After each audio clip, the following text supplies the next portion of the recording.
Hi viewers, welcome to N5 Numeroscience Vedic Numerology. Me doctor Srinivasa Rishi. మనం చెప్పే ప్రతి ఒక్క ప్రిడిక్షన్ కూడా అద్భుతాలు సృష్టిస్తుంది. రీసెంట్గా వచ్చినటువంటి పెద్ది కూడా ఒక సంచలనం. ఎంతోమంది దాని గురించి నెగిటివ్ కాంట్రవర్సీ చేసినప్పటికీ సినిమా బ్లాక్ బస్టర్గా నిలిచింది. నేను చెప్పాను అదే, జూన్ 4 పెద్ది గాడి ఊచకోత అని ఒక వీడియో చేశాను, మీరు చూడొచ్చు. అంటే కొంతమంది మరి ఎందుకని అంత అంటే నెగిటివ్ కాంట్రవర్సీ వచ్చిందంటే మీకు చెప్తాను. అదే అంతే, దాంట్లో న్యూమరాలజీలో ఉన్నటువంటి పవర్ మీకు చెప్తాను. నా వీడియోస్ మీరు చూసినట్లయితే 2 చేశాను. పెద్ది రిలీజ్ డేట్ గురించి ఒకటి, పెద్ది ఊచకుత్త అని చెప్పి చేశాను. మీరు ఆ 2 వీడియోలు చూడండి. రామ్ చరణ్ యొక్క దశ 8లో ఉంది, దర్శకుడు బుచ్చిబాబు దశ 8లో ఉంది సినిమా రిలీజ్ అయినప్పుడు. అంటే మేజర్గా ఉన్నటువంటి ఇద్దరి దశలు 8లో ఉండడం ఒకటి స్ట్రగుల్. ఆ తర్వాత పెద్ది PEDDIలో ఇంకొక ఐ యాడ్ చేయమని కూడా నేను ఒక వీడియో చెప్పాను. అంటే ఆ నంబర్ అనేది కూడా రాహు నంబర్లో రావడం కూడా ఒక కాంట్రవర్సీ క్రియేట్ అయిందని చెప్పొచ్చు. అంటే రాహు నంబర్ అనేది సినిమాటిక్గా మాయాజాలం అయినప్పటికీ, అందుకని నంబర్ 4th రోజు రిలీజ్ చేశారు కాబట్టి సినిమా ప్రపంచం సృష్టించింది, వేరే విషయం. కానీ ఆ టైటిల్లో కూడా ఒక ఐ యాడ్ చేసి ఉంటే అద్భుతంగా ఉండేది. ప్లస్ దశలు, అంటే ఈ దశ ఇదే దశ ఇన్ కేసు అదే రామ్ చరణ్కి ఇప్పుడు దశ 1లో కానీ దశ 5లో కానీ, అదే డైరెక్టర్కి దశ 1లో కానీ దశ 5లో కానీ ఉండుంటే ఆ సినిమా ఇంకా 1000 కోట్లు కాదు, ఇంకా దాటిపోయే అవకాశాలు ఉండేవి. నేను అదే చెప్పాను. నేను ఆరెంజ్ మూవీ కూడా, ఆరెంజ్ ఒక క్లాసిక్ కల్ట్ మూవీ అది, అయినప్పటికీ ఆ రోజుల్లో ఫ్లాప్ అయింది అది. ఇప్పుడు ప్రతి ఒక్కరు కూడా యూత్ లైక్ చేస్తున్నారు. అంటే దశలు బాగలేనప్పుడు కంటెంట్ ఎంత అద్భుతంగా ఉన్నా కానీ స్ట్రగుల్స్ తప్పవు. అందుకు పెద్ది కూడా దిగదుడుపు కాలేదు. అయినప్పటికీ చెప్పాను నేను, సినిమా ఊచకోత బ్లాక్ బస్టర్ అని. ఈరోజు 400 కోట్లకు పరిగెడుతూ ఉంది. మనం చూస్తుంటే మూవీ ఆల్రెడీ క్రాస్ అయిపోయింది. అంటే నెట్ఫ్లిక్స్ వాళ్ళకి 150 crores ఇచ్చేసినట్టుగా మనకు కూడా వార్తలు వస్తున్నాయి. అంటే ఓవరాల్గా మూవీ 700 crores దాటిపోయింది. అంటే ఇంత కాంట్రవర్సీలో దశలు కొంచెం స్ట్రగ్లింగ్ దశలు ఉన్నప్పటికీ శనీశ్వరుడు రామ్ చరణ్కి సపోర్ట్ చేశాడు. అంటే అతను మాల వేయడం, వెజిటేరియన్గా ఉండి సినిమాని తీయడం. అంటే చెప్పాను ఫస్ట్ నుంచి కూడా, అంటే దశ 8 అనేది తప్పకుండా, అంటే గ్రిడ్లో 88 వచ్చినప్పుడు తప్పకుండా మంచి జరుగుతుంది. అది రామ్ చరణ్ చేసుకున్నటువంటి స్పిరిచువల్ థింగ్స్ కావచ్చు, ఇంకేదైనా కావచ్చు. కాబట్టి నేమ్లో రాహు నంబర్ ఉండడం, ఈ యొక్క డైరెక్టర్ బుచ్చిబాబు గారికి ప్లస్ రామ్ చరణ్కి ఈ యొక్క దశ 8 ఉండడం వల్ల కొంచెం స్ట్రగుల్ కావడం జరిగింది. కానీ ఫస్ట్ నుంచి కూడా సినిమా చూసిన వాళ్ళందరూ కూడా బ్లాక్ బస్టర్ అని చెప్తున్నారు. చూడని వాళ్ళు మాత్రమే దానిపైన నెగిటివ్ కామెంట్ చేస్తున్నారు. అది మాత్రం వాస్తవం. ఆ నెగిటివ్ కామెంట్ చేసిన వాళ్ళు కూడా సినిమా థియేటర్కి వెళ్ళి సినిమా చూడండి, అప్పుడు మీకు అర్థమవుతుంది సినిమా బాగుందా లేదా అనేది. ఇది జెన్యున్గా చెప్తున్నటువంటి, అంటే ఆడియన్స్ జెన్యున్గా చెప్తున్నారు. ఈవెన్ హిందీలో కానీ కన్నడలో కానీ అందరూ కూడా జెన్యున్గా చూసి వచ్చిన ప్రతి ఒక్క ఆడియన్స్ కూడా సినిమా చాలా బాగుంది, అద్భుతం, బ్లాక్ బస్టర్ అని చెప్తున్నారు. కానీ బయట ఉంది చూడకుండా ఉన్నటువంటి వాళ్ళే మాట్లాడుతున్నారు దాని గురించి నెగిటివ్గా. Anyhow, congratulations once again to Peddi team, especially mega power star Ram Charan Tej is going to be the best actor of 2026 in national awards. డెఫినెట్గా పెద్ది మూవీకి అగ్రస్థానంలో ఉంటుంది తప్పకుండా. అయితే ఈరోజు మీ దగ్గరికి తీసుకొస్తున్నటువంటి వీడియో ఏంటంటే, అన్నామలై యొక్క విషయం తెలుసు మీకు. అన్నామలై తమిళ్లో, అంటే బీజేపీకి రిజైన్ చేసి కొత్త పార్టీ పెడదామని ఒక ఆలోచనలో ఉన్నాడు. తను రిజైన్ చేయగానే యూత్ అందరూ కూడా తన వెనక వచ్చారు. మొన్నటి వరకు విజయ్ వెనుకున్నటువంటి యూత్ ఇప్పుడు అన్నామలై వెనక్కి వచ్చారు. అన్నామలైకు ఎందుకు ఇలా జరిగింది అంటే, ఒక ఎమ్మెల్యే టికెట్ ఇవ్వకుండా ఆ టైంలో ఎలాంటి, అంటే ఎందుకని ఈ విధంగా అన్నామలైని పక్కకు పెట్టారు, అంటే ఏంటి కారణం అని చెప్పేసి నేను చూశాను. దాంట్లో చూసినప్పుడు I found one thing there. అసలు ఏంటి అసలు ఇదంతా కూడా. అన్నామలై తీసుకుంటే అన్నామలై నేమ్లో చూస్తే ఇక్కడ అన్నామలై నేమ్లో 22 వచ్చింది. అన్నామలై నేమ్లో 22 వచ్చింది, ANNAMALAI. Annamalai date of birth ఏంటంటే నంబర్ 4, అంటే 4th June 1984. అంటే డేట్ 4, డెస్టినీ 5లో పుట్టాడు తను. డెస్టినీ 5లో పుట్టాడు ఐపీఎస్గా. కాబట్టి ఈ యొక్క ఐపీఎస్ కావడం జరిగింది. తనకు ఉన్నటువంటి ఈ యొక్క గ్రిడ్ వల్ల ఐపీఎస్ కావడం జరిగింది. ఐపీఎస్గా మళ్ళీ దాన్ని అంటే రిజైన్ చేసి బయటకు రావడానికి కారణం కూడా నేమ్లో ఉన్నటువంటి నెగిటివ్ వైబ్ అని చెప్పొచ్చు. అన్నామలై ఒక ఏ కానీ ఒక ఐ కానీ తన యొక్క నేమ్లో యాడ్ చేసుకుంటే మంచి రోజులు వస్తాయి. అన్నామలై ANNAMALAI ఉంది కదా, దాంట్లో ఒక ఏ కానీ లేకుంటే ఒక ఐ కానీ యాడ్ చేసుకొని తన యొక్క ప్రయత్నాలు చేస్తే మంచి రోజులు వస్తాయి. ఎందుకంటే బీజేపీకి ఒక ఊపుని తీసుకొచ్చింది తమిళనాడులో అన్నామలై అని చెప్పాలి. కానీ ఒక్కొక్కసారి అంటే వ్యవహారిక తప్పిదమా లేకుంటే వాళ్ళ యొక్క అనుకోకుండా తప్పిదాలు చేస్తారో కానీ మంచి మంచి నాయకుల్ని కూడా పక్కన పెడుతున్నారు. అంటే ప్రతి పార్టీలో ఒక బీజేపీ అని కాదు, అది బీఆర్ఎస్లో కావచ్చు, కాంగ్రెస్లో కావచ్చు, ఇంకొక పార్టీలో కావచ్చు, బీజేపీలో కావచ్చు. కానీ ఒక హార్డ్ వర్క్ చేసి ఒక పీక్ స్థాయికి వచ్చి అరే వీడు సెట్ అవుతాడురా అని అనుకునే టైంకి ఆ యొక్క లీడర్ను పక్కన పెట్టి ఇంకొకరిని తెరపైకి తీసుకొస్తున్నారు పార్టీలన్నీ కూడా. అక్కడ దెబ్బ పడుతుంది. సరే, ఇక్కడ మనం చూసినట్లయితే సరే అన్నామలై యొక్క దశ ఎలా ఉంది, తను అసలు కొత్త పార్టీ పెడితే సెట్ అవుతాడా అంటే రజనీకాంత్ సపోర్ట్ చేస్తాడు అంటున్నారు. మరి రజనీకాంత్ సపోర్ట్ చేస్తే మాత్రం 90% డెఫినెట్గా మళ్ళీ ఒక తమిళనాడులో ఒక కొత్త పార్టీ రావచ్చు. అంటే రజనీకాంత్ ఒక గాడ్ ఫాదర్గా ఉంటూ అన్నామలైని యాక్టివ్ పాలిటిక్స్లో ఉంచుతూ ఆ రజనీకాంత్ వెనకాల ఉండి నడిపిస్తే పార్టీ సక్సెస్ అయ్యే అవకాశాలు ఉంటాయి. బట్ అన్నామలైకి కూడా యూత్లో మంచి పేరుంది తమిళనాడులో. అసలు అన్నామలై అనగానే బీజేపీలో చాలా వైబ్ వచ్చేది. కానీ బీజేపీ అన్నామలైనే పక్కన పెట్టిందంటే మరి వాళ్ళ యొక్క వ్యక్తిగత అండ్ పార్టీ పరమైనటువంటి విషయాలు మనకు ఏంటో తెలియదు.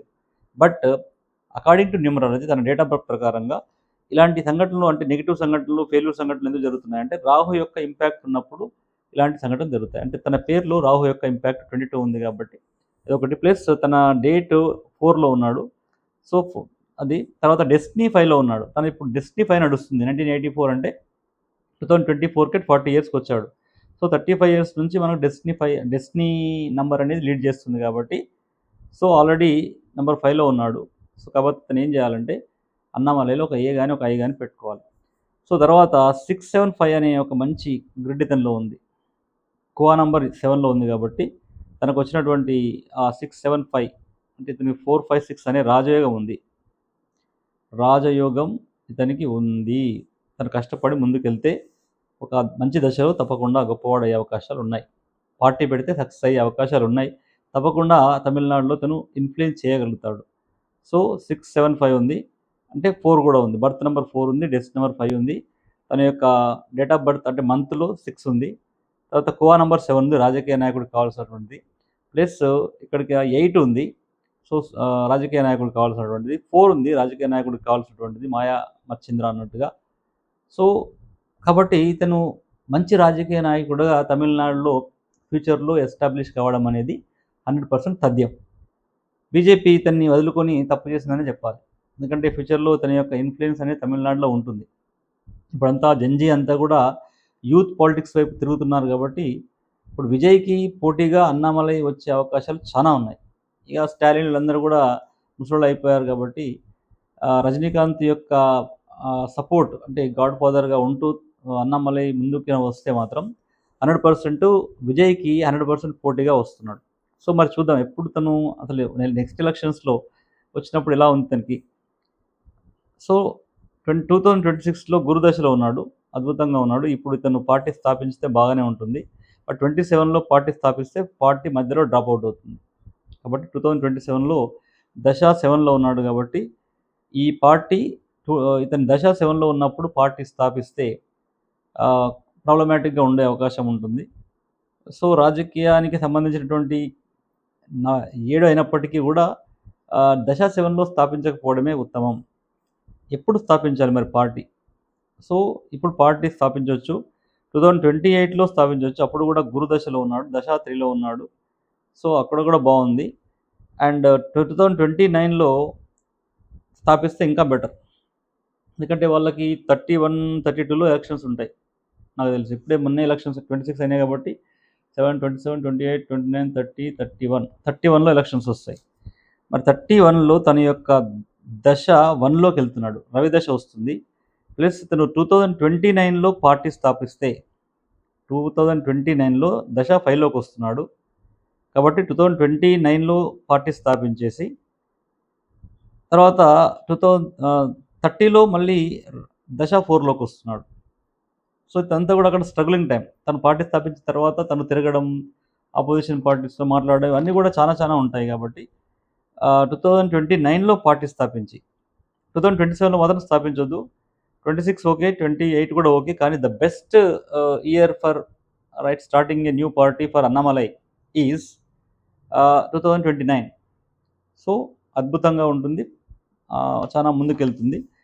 సో ఈ 29 టు స్థాపించేసి 31 వరకు తన యొక్క ప్రచారాన్ని, తన యొక్క పొలిటికల్ స్ట్రాటజీని అంతా ప్లే చేస్తూ వెళ్తే అతనికి 2031లో తనకి రవి దశ వస్తుంది. అంటే దశ 1లోకి వస్తున్నాడు.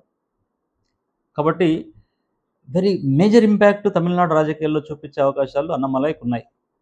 తర్వాత గురుదశ వస్తుంది 21లో. కాబట్టి రవి దశ వస్తుంది, ఇమీడియట్గా గురుదశ వస్తుంది 32లో, అండ్ 33లో శుక్రదశ వస్తుంది, 34లో కుజదశ వస్తుంది ఫేమస్ కావడం కోసం. సో ఈ విధంగా తన గ్రిడ్లోకి ఇవన్నీ కూడా వస్తాయి. అంటే 1 వస్తుంది, ఓకే. 2028లో 3 వస్తుంది, 2029లో 5 వస్తుంది గ్రిడ్లోకి, అండ్ 2031లో 1 వస్తుంది. మళ్ళీ 178 వచ్చినప్పుడు, ఆ విధంగా ఎలక్షన్స్ వచ్చినప్పుడు తప్పకుండా 178 అనే కాంబినేషన్ వచ్చినప్పుడు తను డెఫినెట్గా గ్రేట్ సక్సెస్ సాధించే అవకాశాలు ఉంటాయి. సో 6 కూడా మళ్ళీ వస్తుంది అక్కడికి 2033లో. 32లో దశ 3లో ఉన్నాడు. సో బాగానే ఉంటుంది. అండ్ ఫేమస్ కావడానికి ఉన్నటువంటి నెంబర్ 9, అది అక్కడ ఏమన్నా ఈ 34లో తనకి లీగల్గా కొన్ని కాంప్లికేషన్స్ వచ్చే అవకాశాలు ఉంటాయి 2034లో. ఎందుకంటే 9544 అనే కాంబినేషన్ వస్తుంది. కాబట్టి ఇక్కడ తనకి లీగల్గా కొన్ని కాంప్లికేషన్స్ వచ్చే అవకాశాలు 2034లో ఉంటాయి, తను చూసుకోవాలి. 2035లో కొంచెం నెంబర్ 2 దశ 2లోకి వస్తున్నాడు, ఎమోషన్గా ఉండే అవకాశాలు ఉంటాయి. సో ఈ విధంగా అన్నామలై యొక్క డేట్ ఆఫ్ బర్త్ ప్రకారంగా తన యొక్క గ్రిడ్ అద్భుతంగా ఉంది. తను పార్టీ తప్పకుండా పెట్టొచ్చు.